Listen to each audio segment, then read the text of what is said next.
जय श्री राम दोस्तों, स्वागत है आपका अपने चैनल स्टूडेंट पॉइंट वीडी में। तो आई होप आप सभी लोग अच्छे होंगे।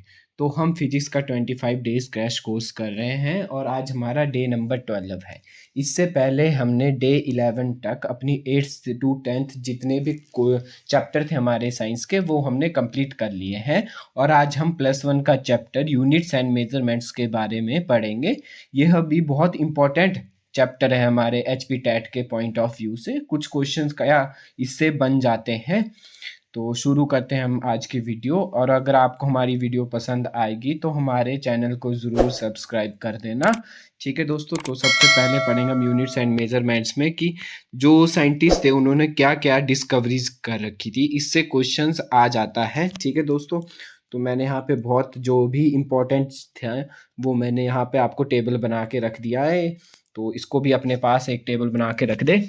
ठीक है दोस्तों, तो हमारे पास पॉजिट्रॉन किसने डिस्कवर किया था? एंडरसन सीडी ने। पॉजिट्रॉन होता क्या है कि इलेक्ट्रॉन पे नेगेटिव साइन होता है। ठीक है, जब इलेक्ट्रॉन पे पॉजिटिव साइन आ जाए, मतलब इलेक्ट्रॉन का एंटी जब भी हो जाए तो उसको क्या बोलते हैं? हम पॉजिट्रॉन बोलते हैं। ठीक है दोस्तों, तो वो किसने डिस्कवर किया था? एंडरसन सीडी ने। ठीक है, स्पॉन्टेनियस रेडियो एक्टिविटी किसने डिस्कवर की थी? की थी बैक्यूरेल हेनरी ए ने। ये भी बहुत इंपॉर्टेंट है, एक दो बार इससे क्वेश्चन आ चुका है।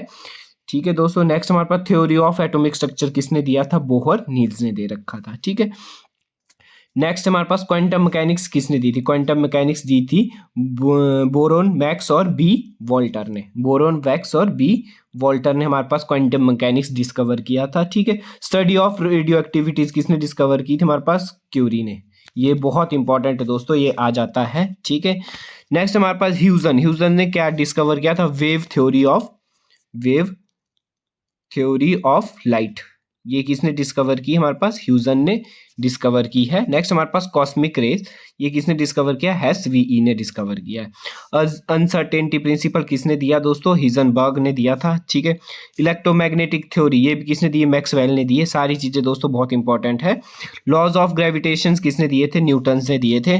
ठीक है, नेक्स्ट हमारे पास आइंस्टाइन।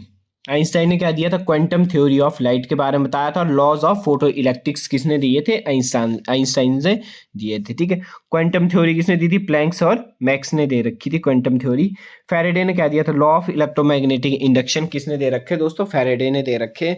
रमन सीवी, ठीक है, जो कि हमारे फर्स्ट इंडियन साइंटिस्ट थे जिनको नोबेल प्राइज भी मिला था। ठीक है, तो इन्होंने क्या किया था? रमन इफेक्ट दिया था जो था in elastic scattering of light, या स्कैटरिंग ऑफ लाइट के बारे में इन्होंने बताया था।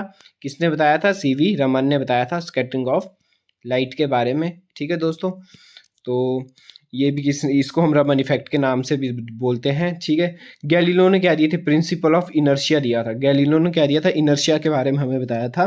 ठीक है, रदरफोर्ड ने क्या दिया था? Nuclear model of electron. Nuclear NuClea nuclear model of atom किसने दे रखा था दोस्तों? रदरफोर्ड ने दे रखा। ठीक है, ये कुछ डिस्कवरीज है जिससे क्वेश्चन आने के चांस रहते हैं। जो भी इंपॉर्टेंट था मैंने आपको बता दिया। बाकी जैसे जैसे हम चैप्टर भी पढ़ते हैं वैसे वैसे भी मैं आपको करवा देता हूँ। ठीक है, अब SI यूनिट्स के बारे में हम पढ़ेंगे। ठीक है, हमारे पास वैसे जो सिस्टम ऑफ यूनिट्स थे वो हमारे पास 4 टाइप्स के थे। ठीक है, 4 टाइप्स के कौन कौन से थे? पहला था हमारे पास CGS सिस्टम। ठीक है, CGS का मतलब होता था सेंटीमीटर, ठीक है, ग्राम और सेकंड सिस्टम। दूसरा सिस्टम था हमारे पास FPS system. FPS system, F मैंने इसका मतलब होता था फुट, P मैंने मतलब होता था पाउंड और S मैंने होता था सेकंड। ठीक है, फिर आया हमारे पास MKS सिस्टम। ठीक है, MKS सिस्टम क्या था? हमारे पास मास, किलोग्राम और सेकंड। इसी का अपडेट हमने क्या लिया था? SI unit. SI की फुल फॉर्म होती है इंटरनेशनल सिस्टम ऑफ यूनिट्स। ठीक है, ये हमारे पास 7 फंडामेंटल यूनिट्स होती थी और 2 सप्लीमेंट्री यूनिट्स है। ये याद रखना दोस्तों, कितनी यूनिट्स है? 7 फंडामेंटल यूनिट्स है और 2। ठीक है, तो यहाँ पे जो हमारे पास 7 फंडामेंटल यूनिट्स है वो मैं आपको बता देता हूँ कौन कौन सी है। पहली हमारे पास मास है। मास को हम किलोग्राम बोलते हैं, इसका सिंबल क्या है? केजी। लेंथ की यूनिट क्या रहती है? मीटर रहती है। ठीक है, टाइम की यूनिट क्या रहती है? सेकंड रहती है। टेम्परेचर की यूनिट क्या रहती है दोस्तों? केल्विन रहती है। वहाँ पे सेल्सियस भी होगा दोस्तों ऑप्शन में। तो टेम्परेचर की हमेशा यूनिट कितनी रहती है? केल्विन रहती है। लुमिनस इंटेंसिटी की यूनिट क्या रहती है? कैंडेला रहती है। ठीक है दोस्तों, CD से हम इसका सिंबल डिनोट करते हैं, CD। ठीक है, कैंडिला रहती है ल्यूमिनस इंटेंसिटी की यूनिट्स। इलेक्ट्रिक करंट की यूनिट्स क्या रहती है दोस्तों, एम्पियर रहती है, ठीक है, इसको बड़े ए से हम डिनोट करते हैं, ठीक है। क्वांटिटी ऑफ मैटर, इसकी यूनिट्स क्या रहती है, हमेशा कितनी मोल रहती है, इसको हम MOL से डिनोट करते हैं, ठीक है। ये हमारे पास दोस्तों 7 फंडामेंटल यूनिट्स थी, कौन कौन सी, mass, length, time, temperature, luminous intensity, electric current और क्वांटिटी ऑफ मैटर्स, ठीक है। और इनकी यूनिट्स ये कई बार पूछ लेते हैं, इतना इजी तो नहीं पूछते पर फिर भी दोस्तों आपको पता होनी चाहिए। जैसे ल्यूमिनस इंटेंसिटी, इसकी क्या होती है, कैंडिला, टेम्परेचर क्या होती है, केल्विन होती है, ठीक है। तो नेक्स्ट हमारे पास सप्लीमेंट्री यूनिट। सप्लीमेंट्री यूनिट्स कितनी, हमारे पास 2 यूनिट्स थी। सप्लीमेंट्री यूनिट्स कितनी थी, 2 थी। कौन कौन सी, प्लेन एंगल और सॉलिड एंगल। प्लेन एंगल की यूनिट क्या रहती है, रेडियन रहती है, और सॉलिड एंगल की यूनिट क्या रहती है, रेडियन रहती है, ठीक है, STE लग जाता है। डिनोट हम रेडियन को RAD से डिनोट करते हैं, और रेडियन को किससे डिनोट करते हैं, SR से डिनोट करते हैं, ठीक है दोस्तों। ये हमारे पास 2 सप्लीमेंट्री यूनिट्स है, ठीक है। अब हम पढ़ेंगे हम ड्राइव्ड यूनिट्स, ये बहुत ज़्यादा इंपॉर्टेंट है ड्राइव्ड यूनिट्स, इससे क्वेश्चन आ जाता है, ठीक है। तो ड्राइव्ड यूनिट्स जो इंपॉर्टेंट है वो मैंने आपको करा दी। वेलोसिटी की यूनिट क्या होती है, मीटर पर सेकंड। वेलोसिटी क्या होता है, डिस्प्लेसमेंट अपॉन टाइम, ठीक है। टाइम की डिस्प्लेसमेंट की यूनिट क्या होती है, मीटर, और टाइम की यूनिट क्या होती है, सेकंड। जब ये ऊपर चल जाता है तो क्या बन जाता है, मीटर पर सेकंड बन जाता है, ठीक है। एक्सेलरेशन क्या होता है, velocity upon time, velocity upon time होती है। तो वेलोसिटी की यूनिट क्या थी हमारे पास, ms-1 थी। टाइम की यूनिट क्या होती है, s होती है। तो जब ये ऊपर चल जाएगा तो ms-1, s फिर से ऊपर क्या बन जाता है, -1, तो ये क्या बन जाता है, ms-2 बन जाता है, ठीक है। लीनियर मोमेंटम की यूनिट क्या रहती है हमारे पास, किलोग्राम मीटर पर सेकंड रहती है। लीनियर मोमेंटम क्या होता है हमारे पास, क्या होता है लीनियर मोमेंटम, P=mv। m की यूनिट क्या होती है, किलोग्राम। वेलोसिटी की यूनिट क्या होती है, ms-1, जो हमने अभी देखी। तो ये लीनियर मोमेंटम की यूनिट रहती है। फोर्स की यूनिट क्या होती है दोस्तों, न्यूटन रहती है, ठीक है। कोफिशिएंट ऑफ विस्कोसिटी की यूनिट क्या रहती है, डेकापॉइस, DECAPOISE, ठीक है। ये इंपॉर्टेंट है दोस्तों, ये पूछ लेते हैं। इंडक्टेंस की यूनिट क्या होती है, हेनरी, ये भी इंपॉर्टेंट है। मैग्नेटिक फ्लक्स की यूनिट क्या रहती है हमारे पास, वेबर रहती है, ये भी बहुत इंपॉर्टेंट है। मैग्नेटिक फ्लक्स डेंसिटी की यूनिट क्या रहती है, टेस्ला रहती है, ये भी बहुत ज़्यादा इंपॉर्टेंट है। इलेक्ट्रिक चार्ज की यूनिट क्या रहती है दोस्तों, कूलम्ब रहती है, ये भी बहुत इंपॉर्टेंट है। ये सारी यूनिट्स बहुत ज़्यादा इंपॉर्टेंट है, इससे क्वेश्चन हर बार आए, ठीक है। नेक्स्ट हमारे पास फोर्स की यूनिट क्या रहती है, न्यूटन रहती है। इंपल्स की यूनिट क्या रहती है, न्यूटन सेकंड रहती है। इंपल्स क्या होता है, फोर्स इनटू टाइम, ठीक है, न्यूटन सेकंड। वर्क एनर्जी की यूनिट क्या रहती है दोस्तों, जूल रहती है। पोटेंशियल डिफरेंस की यूनिट क्या रहती है, वोल्ट रहती है। ये हमने सारी यूनिट्स कर भी रखी है। पोटेंशियल डिफरेंस की यूनिट आपको मैंने उधर बता दी थी, वोल्ट है। एनर्जी और वर्क एनर्जी की यूनिट जब हमने वर्क एनर्जी वाला चैप्टर किया था उसमें बता दिया था कितनी रहती है, जूल रहती है। पावर की यूनिट क्या रहती है, वाट रहती है, ठीक है। पावर की यूनिट क्या रहती है, वॉट रहती है, ठीक है। फ्रीक्वेंसी की यूनिट क्या रहती है हमारे पास, हर्ट्ज रहती है। फ्रीक्वेंसी की यूनिट क्या रहती है हमारे पास, हर्ट्ज रहती है। ये भी मैंने उस टाइम करवा दिया था, ठीक है दोस्तों। तो जब हम जैसे हम टॉपिक पढ़ते हैं मैं साथ साथ आपको यूनिट्स भी करवा देता हूँ, डायमेंशनल फार्मूला भी करवा देता हूँ, ठीक है। नेक्स्ट हमारे पास टॉर्क। टॉर्क क्या होती है, न्यूटन मीटर होता है। फ्रीक्वेंसी की यूनिट हर्ट्ज होती है। रेजिस्टेंस की क्या होती है, ओम होती है, ये भी हमने कर लिया था, ठीक है दोस्तों। टॉर्क की क्या होता है, न्यूटन मीटर होता है, ठीक है। टॉर्क की क्या होती है, न्यूटन मीटर होता है। कैपेसिटेंस की यूनिट फैराडे होती है, ये भी इंपॉर्टेंट है दोस्तों बहुत, ठीक है। कंडक्टेंस की यूनिट क्या होती है, सीमेंस होती है, ये भी बहुत इंपॉर्टेंट है, इससे भी क्वेश्चन आया है, ठीक है।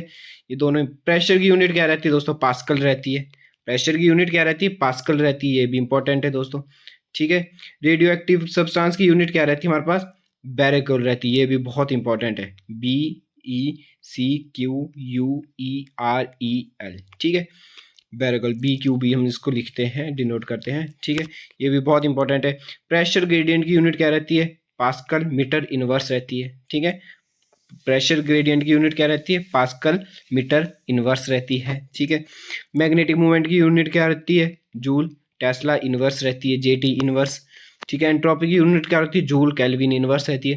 तो ये दोस्तों आपको यूनिट्स लर्न करनी पड़ेगी, ठीक है, वरना ये फार्मूले से भी निकल जाती है वैसे तो, पर आपको लर्न भी कर लोगे तो ज़्यादा अच्छा रहेगा, वहाँ पे क्वेश्चन आराम से टिक आप कर सकते हो, ठीक है। और यूनिट से क्वेश्चन आता है दोस्तों, मैं बार बार बोल रहा हूँ, यूनिट से क्वेश्चन आता है HP टेट में। नेक्स्ट हमारे पास अदर प्रैक्टिकल यूनिट्स, ये भी बहुत ही इंपॉर्टेंट है। आपने सुना भी होगा एस्ट्रोनॉमिकल यूनिट्स, लाइट ईयर के बारे में, ठीक है दोस्तों। तो एस्ट्रोनॉमिकल यूनिट क्या होती थी, एवरेज डिस्टेंस बिटवीन अर्थ और सन। अर्थ और सन का एवरेज डिस्टेंस, ध्यान से सुनना दोस्तों, क्या, AVERAGE, हर वर्ड का कुछ मतलब होता है। एवरेज डिस्टेंस, ठीक है। एवरेज कैसे निकालते हैं हम, मतलब अर्थ का डिस्टेंस प्लस सन का डिस्टेंस, अगर दो जीते तो 0.2 ऐसे निकलेगा एवरेज, ठीक है। तो वो एवरेज डिस्टेंस होता है किसका, अर्थ और सन का, उसको क्या बोलते हैं हम, एस्ट्रोनॉमिकल यूनिट बोलते हैं। याद रखना दोस्तों, ये कोई डिस्टेंस नहीं है अर्थ और सन के बीच, ठीक है। ये बहुत इंपॉर्टेंट चीज मैं आपको बता रहा हूँ, अर्थ और सन के बीच ये डिस्टेंस नहीं है, ठीक है। अर्थ एंड एवरेज डिस्टेंस है, ये क्या है, एवरेज डिस्टेंस से हम इसको डिनोट करते हैं। तो किसके बराबर होता है, 1 एस्ट्रोनॉमिकल यूनिट होता है हमारे पास 1.496 इंटू 10⁻11 मीटर। हो सके तो इस वाली यूनिट को हमेशा याद रखो, पर कई जगह 1.5 इंटू 10⁻11 मीटर भी दिया होगा, पर एक्चुअल में देखा जाए तो ये क्या है दोस्तों, इसकी जो स्टैंडर्ड टर्म है 1.496 इंटू 10⁻11 मीटर है, ठीक है। और ये क्या 1.5 इंटू 10⁻11 मीटर है। नेक्स्ट हमारे पास 1 light year, LYGST, 1 light year भी, ठीक है। एक बात और ध्यान रखना, ये दोनों यूनिटें लेंथ की है। कई बार क्वेश्चन आया हुआ है इससे दोस्तों कि लाइट ईयर किसकी यूनिट है, लाइट ईयर किसकी यूनिट है, हमारे पास डिस्टेंस की यूनिट है, मतलब लेंथ की यूनिट है, ठीक है। एस्ट्रोनॉमिकल किसकी यूनिट है हमारे पास, ये भी डिस्टेंस की यूनिट है। पारसेक किसकी यूनिट है, ये भी हमारे पास डिस्टेंस की यूनिट है, ठीक है। तो लाइट ईयर क्या होता है, speed of light in vacuum in 1 year, मतलब एक साल में स्पीड ऑफ लाइट कितनी ट्रेवल की किसी वैक्यूम में, किसमें, वैक्यूम में, क्योंकि स्पीड ऑफ लाइट वैक्यूम में क्या होती है, सबसे ज्यादा होती है।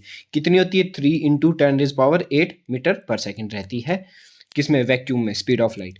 तो speed of light in vacuum in 1 year, 1 year में कितनी उसने डिस्टेंस ट्रेवल किया लाइट ने, किसमें, वैक्यूम में, ठीक है। उसको क्या बोलते हैं हम, लाइट ईयर। ये किसके बराबर होता है, 9.46 इंटू 10⁻11 मीटर। और दोस्तों ये बहुत इंपॉर्टेंट है, सारी चीजें बहुत इंपॉर्टेंट, ठीक है। ये जो 1 लाइट ईयर, ये डायरेक्ट क्वेश्चन आता है कि 1 लाइट ईयर कितने मीटर के बराबर है, तो 9.46 इंटू 10⁻15 मीटर के बराबर है। 1 एस्ट्रोनॉमिकल कितने के बराबर है, 1.496 इंटू 10⁻11 मीटर है। और इससे 2-3 बार क्वेश्चन आ चुका है, ठीक है। तो ये वैल्यू हम कैसे निकालते हैं, ये वैल्यू निकालते हैं हम, एक साल में कितने दिन होते हैं, 365 डेज, ठीक है। मल्टीप्लाई एक दिन में कितने घंटे होते हैं, 24 घंटे होते हैं, ठीक है। 24 घंटों में मिनट कितने होते हैं, 60, और एक मिनट में कितने सेकंड होते हैं, 60 होते हैं, ठीक है। मल्टीप्लाई स्पीड ऑफ लाइट कितनी होती है, 3 इंटू 10⁸8 मीटर पर सेकेंड। जब हम इन सबको मल्टीप्लाई करेंगे तो हमारे पास आंसर आता है 9.46 इंटू 10⁻15 मीटर, ठीक है। ये बहुत इंपॉर्टेंट है। नेक्स्ट हमारे पास 1 पार्सेक, पार्सेक्स को हम पैरेलैक्टिक साउंड्स भी बोलते हैं, ठीक है। ये किसके बराबर होता है हमारे पास, 3.1 इंटू 10⁻16 मीटर के बराबर होता है। और यूजुअली हम किस लिए यूज करते हैं इस यूनिट्स को, हम स्टार्स के डिस्टेंस को मापने के लिए हम इसको यूज करते हैं। तो 1 पार्सेक किसके बराबर होता है हमारे पास, ये रहता है हमारे पास 3.1 इंटू 10⁻16 मीटर के बराबर, ठीक है। ये तीनों दोस्तों वैल्यूज याद कर लेना, बहुत इंपॉर्टेंट है, मैं बार बार आपको बता रहा हूँ, ये वैल्यूज बहुत ज्यादा इंपॉर्टेंट रहती है। अब दोस्तों ये तीनों यूनिट्स किसकी थी, डिस्टेंस की यूनिट्स थी, लाइट ईयर, एस्ट्रोनॉमिकल यूनिट और क्या 1 पार्सेक, ठीक है। ये सारी यूनिट किसकी थी हमारे पास, डिस्टेंस की यूनिट थी, ठीक है। अब इन तीनों के बीच दोस्तों एक रिलेशन भी है, ठीक है। वो क्या है कि 1 लाइट ईयर, अगर इसको हम जब हम इसको लेंगे किसके में, एस्ट्रोनॉमिकल यूनिट के वे में लेंगे, तो 1 लाइट ईयर किसके बराबर आता है हमारे पास, 1 लाइट ईयर आता है हमारे पास 6.3 इंटू 10⁻4 एस्ट्रोनॉमिकल यूनिट, ठीक है। 1 लाइट ईयर किसके बराबर आता है हमारे पास, 6.3 इंटू 10⁻4 एस्ट्रोनॉमिकल यूनिट के बराबर आता है, जो कि रिलेशनशिप है किसका, लाइट ईयर और एस्ट्रोनॉमिकल यूनिट का रिलेशनशिप है। और इसकी वैल्यू कितनी होती है, ठीक है। इसकी वैल्यू कितनी रहती है दोस्तों, 1 लाइट ईयर की वैल्यू रहती है हमारे पास 6.3 इंटू 10⁻4 एस्ट्रोनॉमिकल यूनिट, ठीक है। और अगर 1 पारसेक और लाइट ईयर के बीच यूनिट हमारे को रिलेशन निकालना हो, पारसेक और किसके बीच, हमारे पास लाइट ईयर के बीच, तो ये किसके बराबर होता है, 1 पारसेक होता है हमारे पास 3.28 लाइट ईयर के बराबर, ठीक है। कितना, 3.28 लाइट ईयर के बराबर रहता है। ये भी दोस्तों बहुत ज्यादा इंपॉर्टेंट है, ठीक है। और अगर अब रिलेशनशिप निकालना हो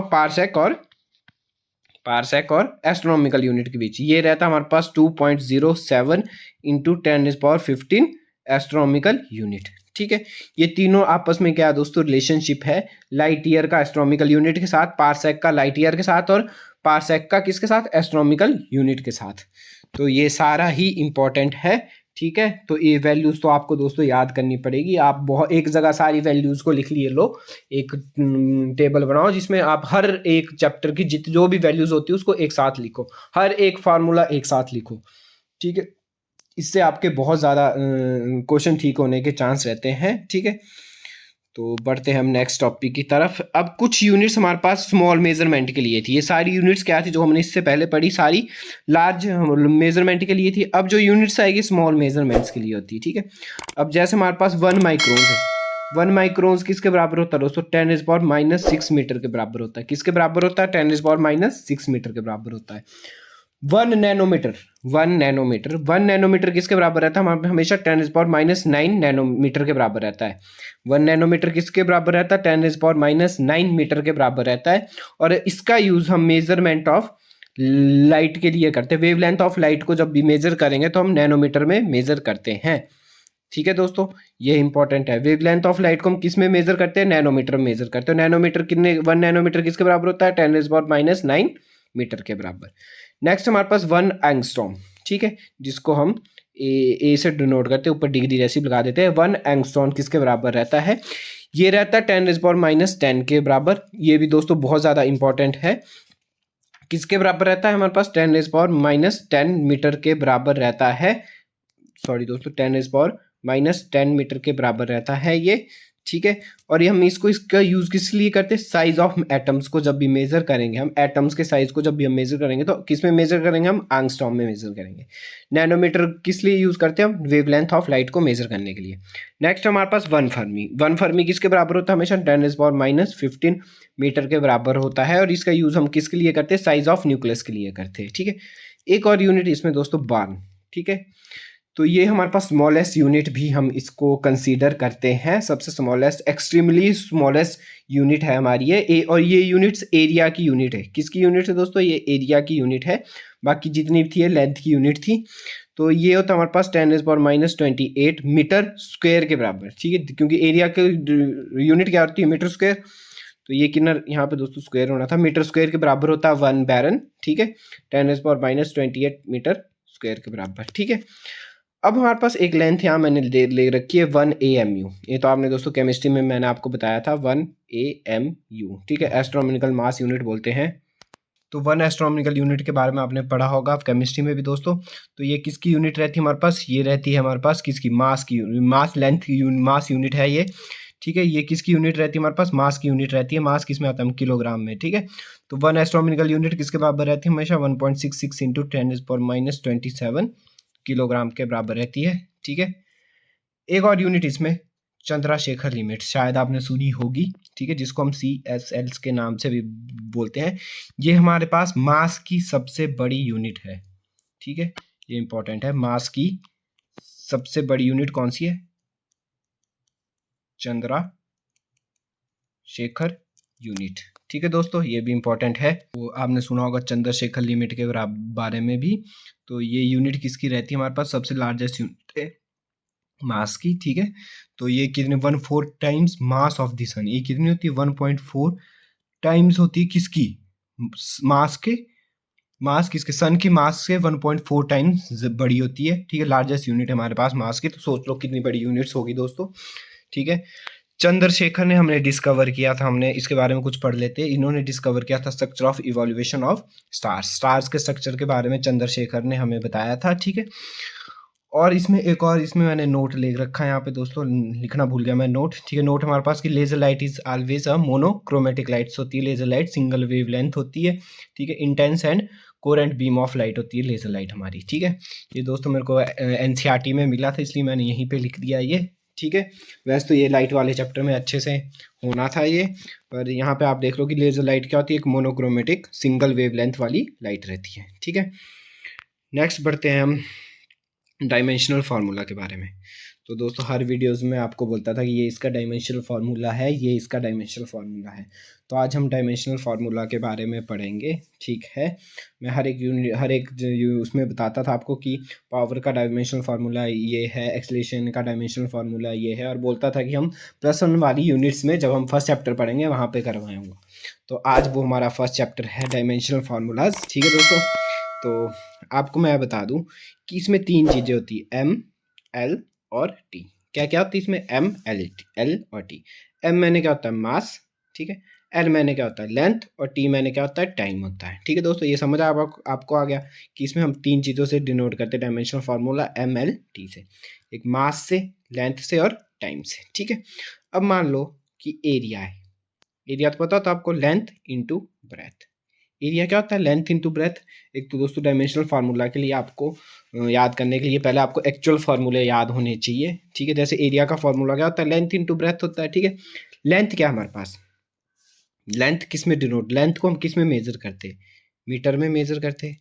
ठीक है, ब्रेथ को किस में मेजर करते हैं, मीटर में मेजर करते हैं। मतलब लेंथ और ब्रेथ क्या दोनों ही क्या है, लेंथ से, दोनों ही लेंथ ना, कोई मास तो नहीं है, लेंथ कोई मास थोड़ी है, या टाइम थोड़ी, लेंथ क्या है, दोनों लेंथ ही है। ठीक है, तो मीटर इंटू मीटर क्या, लेंथ इंटू लेंथ क्या होगा, मीटर इंटू मीटर क्या होगा, मीटर इंटू मीटर क्या होगा, मीटर स्क्वायर होगा, या लेंथ इंटू लेंथ क्या होगा, लेंथ स्क्वायर होगा। तो यही इसका डायमेंशन फॉर्मूला। इसमें मास नहीं था तो क्या लगेंगे, एम जीरो।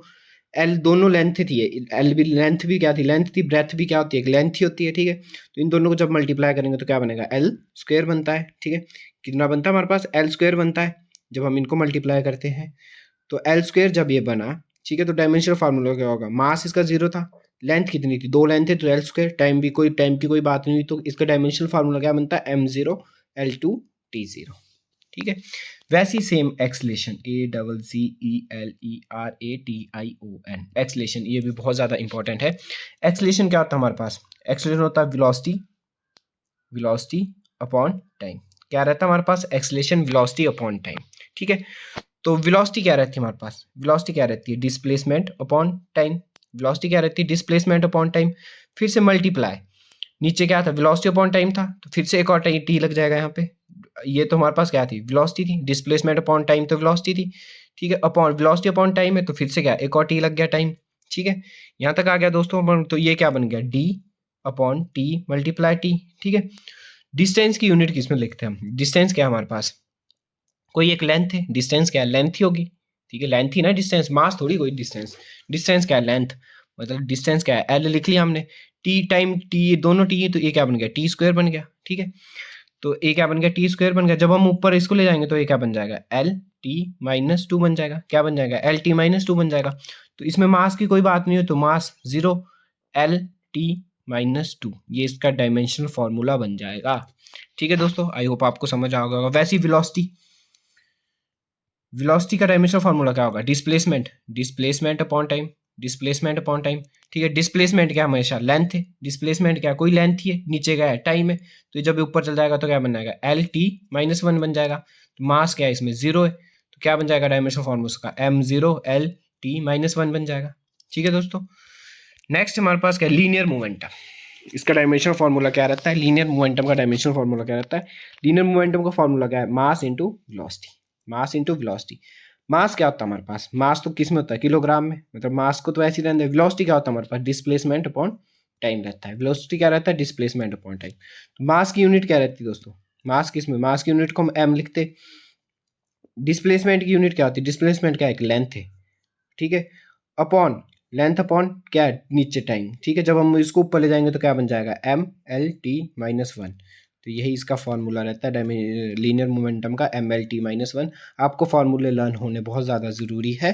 फोर्स क्या होता है, फोर्स का डायमेंशन फॉर्मूला क्या होता है, mass into acceleration, mass into acceleration. Acceleration किसके बराबर होता है, एक्सलेशन क्या होता है हमारे, अभी हमने निकाला था एल टी माइनस टू आया था, एक्सलेशन क्या आया था, एल टी माइनस टू आया था। मास कितना होता है, एम। ठीक है, मास क्या होता है, एम, तो M multiply L T minus two क्या बनेगा, M L T minus two, इसका फार्मूला बन जाएगा फोर्स का। ठीक है, या क्या, फोर्स इजकल टू एम में था। ठीक है, एक्सलेशन क्या होता है हमारे पास, एक्सलेशन क्या होता है, वेलोसिटी अपॉन टाइम।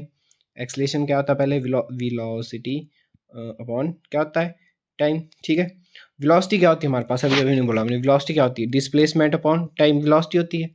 वेलोसिटी क्या होती है हमारे पास, डिस्प्लेसमेंट अपॉन टाइम। ये क्या हमारे पास वेलोसिटी है। ठीक है, साथ में क्या है दोस्तों, इसके साथ में फिर से क्या है, एक और टाइम बच गया, तो ये टाइम हो गया। ठीक है, तो डिस्प्लेसमेंट की यूनिट क्या रहती है हमारे साथ, लेंथ रहती है। डिस्प्लेसमेंट की क्या रहती है, एल। ठीक है, इसकी टी इंटू टी क्या आएगा, टी स्क्वायर आ जाएगा। जब हम इसको ऊपर ले जाएंगे तो क्या बन जाएगा, टी माइनस टू बन जाएगा। ठीक है, अब ये किसकी यूनिट आ गई हमारे पास, ये किसकी यूनिट आ गई, एक्सलेशन की। तो एक्सलेशन की यूनिट क्या आ गई हमारे पास, एल टी माइनस टू आ गई। ठीक है। साथ में क्या है हमारे पास फोर्स का फॉर्मूला क्या होता है, मास इंटू एक्सेलरेशन। मास की क्या होती है एम ही लिखते हैं हम, ए की क्या निकाली अभी हमने एल टी माइनस टू निकाली, तो ये इसका डायमेंशनल फार्मूला बन गया। ठीक है। नेक्स्ट तो दोस्तों इम्पल्स का निकालेंगे हम। इम्पल्स क्या होता है, इम्पल्स होता है फोर्स इंटू टाइम। ठीक है। फोर्स की यूनिट क्या रहती है, फोर्स की यूनिट रहती है हमारे पास M L T minus two, अभी अभी हमने निकाली यहाँ पे फोर्स की यूनिट। ठीक है। मल्टीप्लाई टाइम, टाइम की होती टी, तो दोनों के बेस क्या सेम है, बेस सेम है तो पावर क्या हो जाती है ऐड हो जाती है, मतलब प्लस वन हो जाएगा। माइनस टू और प्लस वन क्या ना बनेगा माइनस वन, तो क्या बन जाएगा M L T minus one बन जाएगी इम्पल्स की यूनिट। ठीक है दोस्तों, तो आपको डायमेंशनल फार्मूला निकालने के लिए पहले आपको यूनिट्स पता होनी चाहिए। ठीक है। तो बढ़ते हम नेक्स्ट की तरफ। तो नेक्स्ट मैंने यहाँ पे सारे लिख दिए आपको। ठीक है। पावर का डायमेंशन, पावर वैसे पावर का क्या होता है वर्क अपॉन टाइम। ठीक है। पावर क्या होता है वर्क अपॉन टाइम। वर्क क्या होता है हमारे पास फोर्स इंटू डिस्प्लेसमेंट। वर्क क्या होता है फोर्स इंटू डिस्प्लेसमेंट। ठीक है। फोर्स क्या होती है, फोर्स होती है mass into acceleration, mass into acceleration multiply displacement. ठीक है। अपॉन क्या नीचे टाइम। ठीक है। एक्सलेशन क्या होता है हमारे पास, एक्सलेशन हमारे पास क्या होता है डिस्प्लेसमेंट अपॉन टाइम, तो मास इंटू एक्सलेशन को क्या लिखते हैं हम displace velocity upon time square. ठीक है। टी टू मल्टीप्लाई एक और टी था नीचे टी, ठीक है, इंटू डिस्प्लेसमेंट। ठीक है। ये बन गया। ठीक है। अगर आप फार्मूले निकालोगे तो आपको पहले बस वैल्यू भरनी है। वर्क जैसे फोर्स इंटू डिस्प्लेसमेंट होता है, फोर्स का डायमेंशनल फार्मूला लिखना, डिस्प्लेसमेंट क्या होती है डिस्प्लेसमेंट का डायमेंशनल फार्मूला लिखना, साथ में टाइम जो दिया है। ठीक है। तो सिंपल साइज का डायमेंशनल फार्मूला कितना आ जाएगा M L two T minus three आ जाएगा। आपको ये प्रैक्टिस करना पड़ेगा। ठीक है। थोड़ी सी प्रैक्टिस की ज़रूरत है डायमेंशनल फार्मूला निकालने के लिए। ठीक है। फोर्स कांस्टेंट, फोर्स कांस्टेंट क्या होता है फोर्स अपॉन डिस्प्लेसमेंट डी। ठीक है। तो फोर्स क्या होती है, फोर्स की यूनिट होती है M L T minus two. ठीक है। जैसे यहाँ पे ये वाला फिर से करवा देता हूँ आपको, force into displacement into time था। फोर्स की क्या रहती है हमारे पास M L T minus two रहती है। ठीक है। डिस्प्लेसमेंट कितना होता है, ठीक है, एल अपॉन टाइम क्या रहता है टी। ठीक है। तो एल इंटू एल क्या बन जाएगा एल स्क्वायर। ठीक है। मास सिंपल है तो एल इंटू एल क्या बन जाएगा एल स्क्वायर। ठीक है। टी माइनस टू ऊपर इसको ले जाएंगे तो माइनस के वन बन जाएंगे, तो T minus to minus one add हो जाएंगे तो कितना बन जाएगा माइनस के थ्री बन जाएंगे। तो ये हमारे पास पावर की यूनिट आ गई। फोर्स की क्या, फोर्स कांस्टेंट की जब निकालेंगे तो फोर्स अपॉन डिस्प्लेसमेंट होता है, ये इसकी यूनिट्स आ गई। ठीक है। पोटेंशियल एनर्जी क्या होता है एम जी एच, इसका डायमेंशन फार्मूला क्या होता है M L two T minus two रहता है। प्रेशर क्या होता है force per unit area, pressure क्या होता है force per unit area. Force की क्या रहती है फिर से M L T minus two कर दो, एरिया की क्या रहती है एरिया क्या रहती है एल स्क्वायर रहती है। ठीक है। ऊपर ले जाओ इसको, एम का वैसे ही रहेगा, एल ऊपर जाके कितना होगा minus two plus one, L ऊपर वाला क्या था प्लस वन था, नीचे वाले जाएंगे तो माइनस टू, प्लस वन और माइनस टू को जब हम ऐड करेंगे तो माइनस के वन आ जाएंगे, तो M L minus one, T वैसे ही रहेगा टी माइनस टू बन जाएगा। ठीक है। तो फोर्स की यूनिट होगी फोर्स डायमेंशन फार्मूला होगा M L minus one T minus two रहता है। ठीक है। तो डायमेंशन फार्मूले आपको पढ़ने ही पड़ेंगे। ठीक है। आपको प्रैक्टिस करोगे तो आपको डायमेंशन फार्मूले आ जाएंगे। ठीक है। हमारे पे इसमें याद करने की बात यह है कि जो हमारे पास ये है आपका स्ट्रेन, स्ट्रेन जो रहता है उसका डायमेंशनल फार्मूला क्या रहता है डायमेंशनल लेस रहता है। स्ट्रेन हमेशा क्या रहता है डायमेंशनल लेस रहता है, ये बहुत ज़्यादा इंपॉर्टेंट है। स्ट्रेस की यूनिट क्या रहती है force per unit area, force per unit area रहता है तो क्या होगा M L minus one T minus two. ठीक है। ये हमारे पास स्ट्रेस का डायमेंशनल फार्मूला आएगा। फोर्स का निकालेंगे, एरिया का निकालेंगे, प्रेशर और स्ट्रेस का हमेशा सेम डायमेंशनल फार्मूला रहता है। ठीक है। ये भी इंपॉर्टेंट है, कई बार सेम डायमेंशनल फार्मूला से क्वेश्चन आ जाता है। Surface tension force per unit length होता है। ठीक है। इसका डायमेंशनल फार्मूला भी आप निकाल दोगे। ठीक है। वेलोसिटी ग्रेडियंट क्या होता है वेलोसिटी अपॉन डिस्प्लेसमेंट होता है, वेलोसिटी की यूनिट भरनी, डिस्प्लेसमेंट की भरनी, डायमेंशनल फार्मूला आपके पास निकल जाएगा। एंगुलर मोमेंटम का डायमेंशनल फार्मूला क्या होता है M L two T minus one रहता है डायमेंशनल फार्मूला। टॉर्क का डायमेंशनल फार्मूला क्या होता है force per unit length, per force into length. ठीक है। फोर्स का क्या होता है M L T minus two रहता है, लेंथ फिर से एल क्या बन जाएगा एम एल एल क्या बन जाएगा एल स्क्वायर बन जाएगा, टी माइनस टू बन जाएगा, मतलब M L two T minus two बन जाएगा। प्लेक्स कॉन्स्टेंट का क्या होता है एनर्जी इंटू टाइम। ठीक है। तो इसका डायमेंशनल फार्मूला क्या बन जाएगा M L two T minus one बन जाएगा। ठीक है। तो दोस्तों इन्हीं जो मैंने यहाँ पे आपको डायमेंशनल फार्मूले लिखे इन्हीं में से आपको पेपर में भी आएंगे, इससे बाहर बहुत ज़्यादा मुश्किल है कि इससे बाहर भी आएंगे, क्योंकि जैसे जैसे हम चैप्टर भी पढ़ते जाएंगे वैसे वैसे भी हम डायमेंशनल फार्मूला करते जाएंगे।